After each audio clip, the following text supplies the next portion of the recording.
নমস্কার সকলকে, গুজরাট ভ্রমণের অষ্টম পর্বে জানাই আপনাদের স্বাগত। আগের পর্বে আপনাদের দেখিয়েছিলাম গির অরণ্যের সাফারি নিয়ে সমস্ত রকম তথ্য, কোথায় থাকবেন, কি দেখবেন, কিভাবে সাফারি বুক করবেন, সমস্ত কিছুই রয়েছে আগের পর্বে। ডেসক্রিপশন বক্সে রয়েছে গুজরাটের সমস্ত পর্বের লিঙ্ক, সেখানে গিয়ে আপনারা দেখে নিতে পারেন গুজরাটের বাকি পর্বগুলো। গির থেকে আমরা 7 ঘন্টার জার্নি করে পৌঁছালাম বরোদাতে। বরোদাতে আমরা নাইট স্টে করেছিলাম প্রাইড গ্রুপের একটি হোটেলে।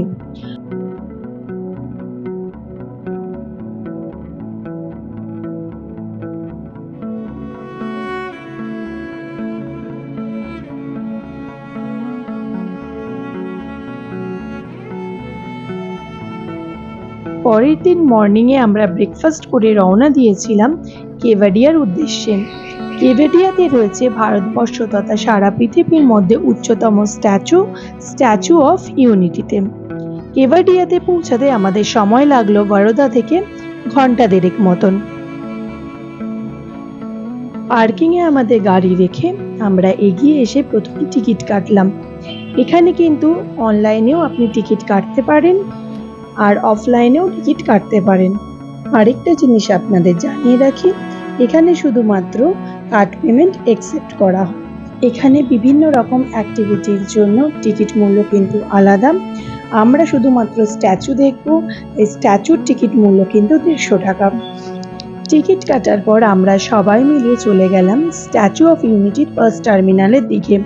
এখান থেকে বাস পরিষেবা আছে, যে বাসে করে আপনাদের প্রথমে নিয়ে যাওয়া হবে স্ট্যাচু অফ ইউনিটিতে।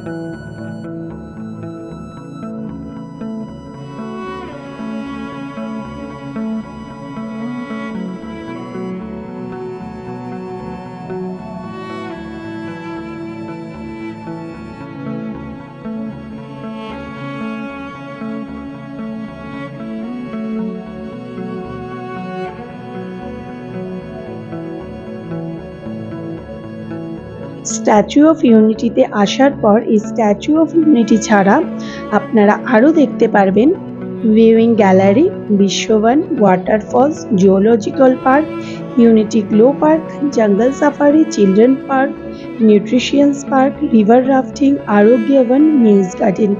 এই সমস্ত জায়গার জন্য কিন্তু এই এসি বাস পরিষেবা রয়েছে। তাই টিকিট কাটার সময় সমস্ত প্যাকেজ দেখেই টিকিট কাটবেন। আমাদের হাতে সময় বেশি ছিল না, তাই আমরা শুধুমাত্র স্ট্যাচুটা দেখেই রিটার্ন করেছিলাম আহমেদাবাদে।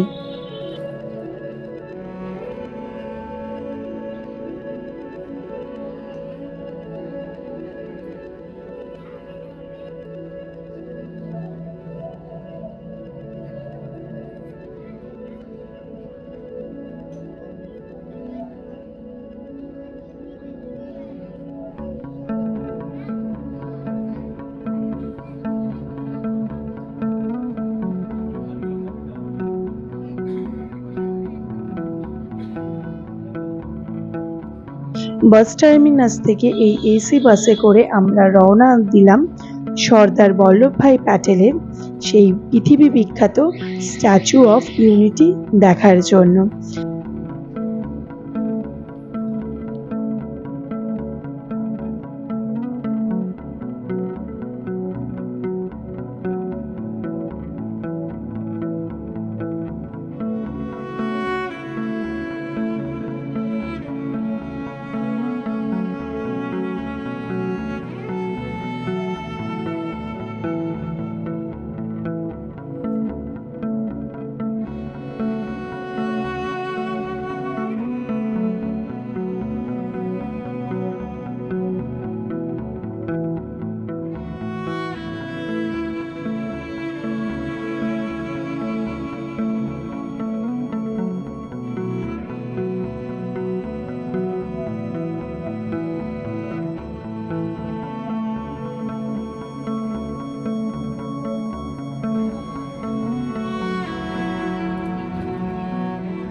মাত্র 10 মিনিটে বাসে করে আমরা পৌঁছে গেলাম স্ট্যাচু অফ ইউনিটিতে।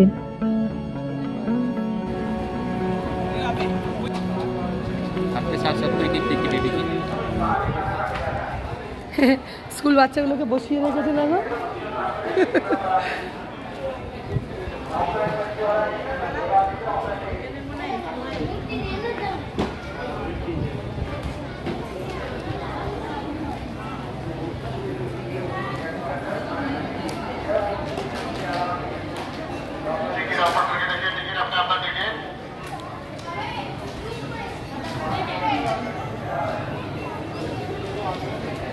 सब टिकट ओपन करके रखिए। मोबाइल में होगा तो पीडीएफ ओपन कर लो। ग्रुप एक साथ जाना है।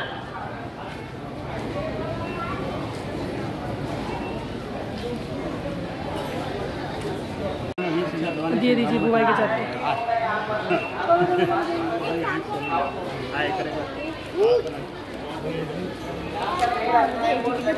चलो चलो चलो ना এবার সিকিউরিটি জোন। এখানকার সিকিউরিটি চেকিং কিন্তু পুরো এয়ারপোর্টের মতন। কোনো রকমের দাহ্য পদার্থ, শার্প অবজেক্ট কোনো কিছুই কিন্তু ভেতরে অ্যালাউ করা হয় না।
স্ট্যাচু অফ ইউনিটি হলো একতার প্রতীক। ভারতবর্ষের প্রথম উপপ্রধানমন্ত্রী তথা প্রথম গৃহমন্ত্রী বল্লভভাই প্যাটেলকে সম্মানিত করে এই মূর্তিটি তৈরি করা হয়েছে। 2013 সালে 31শে অক্টোবর এই মূর্তিটির শিলান্যাস করা হয়। মূর্তিটি শিলান্যাস করেন আমাদের বর্তমান প্রধানমন্ত্রী শ্রী নরেন্দ্র মোদী। এই মূর্তিটি পৃথিবীর সবথেকে উচ্চতম মূর্তি। এর উচ্চতা হলো 182 মিটার তথা 597 ফুট। 2018 সালে 31শে অক্টোবর মাত্র 5 বছরের মধ্যে বল্লভভাই প্যাটেলের জন্মদিবসে স্ট্যাচু অফ ইউনিটি এই বিশাল মূর্তিটি উদ্বোধন করা হয়।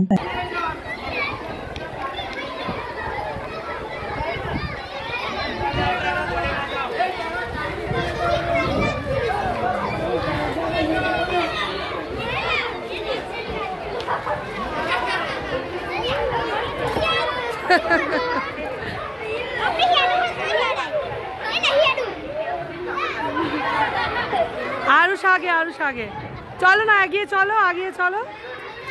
देखिए बेटा, कौन से स्कूल से हो आप लोग? स्कूल से आए हो ना? कौन से स्कूल में? आनंद। अच्छा एजुकेशनल टूर है। चलो। সিকিউরিটি জোন থেকে বেরিয়ে কিছুটা দূর এগিয়ে এসে স্ট্যাচু অফ ইউনিটির গ্যালারি পর্যন্ত কিন্তু পুরো রয়েছে ফ্ল্যাট এসকেলেটরের ব্যবস্থা, এবং গ্যালারি থেকে যখন আপনি উপরে উঠবেন তখন কিন্তু পুরোটাই রয়েছে এসকেলেটরের ব্যবস্থা। সুতরাং যাদের কোনো রকম পায়ের সমস্যা আছে তাদের কিন্তু এখানে কোনো সমস্যা হবে না। খুব সুন্দর সাজানো গোছানো নিয়ম মাফিক একটা পরিবেশ এখানে তৈরি করা হয়েছে।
পৃথিবীর উচ্চতম লৌহ মানবের এই ধাতব মূর্তি আজ ভারতবাসীকে গর্বিত করে মাথা তুলে দাঁড়িয়ে আছে।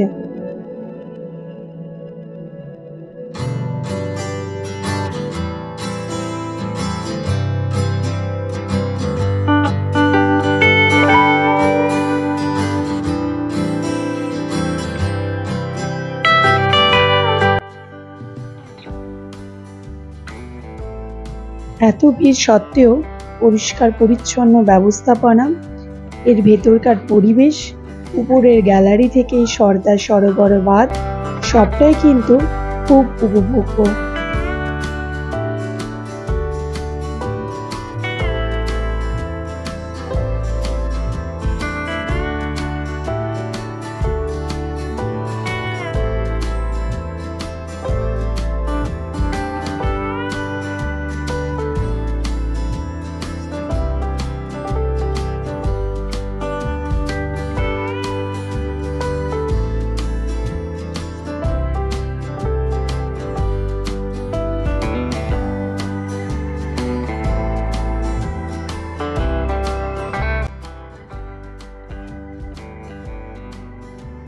অনেকটা সময় কাটানোর পর এবার বিদায়ের পালা।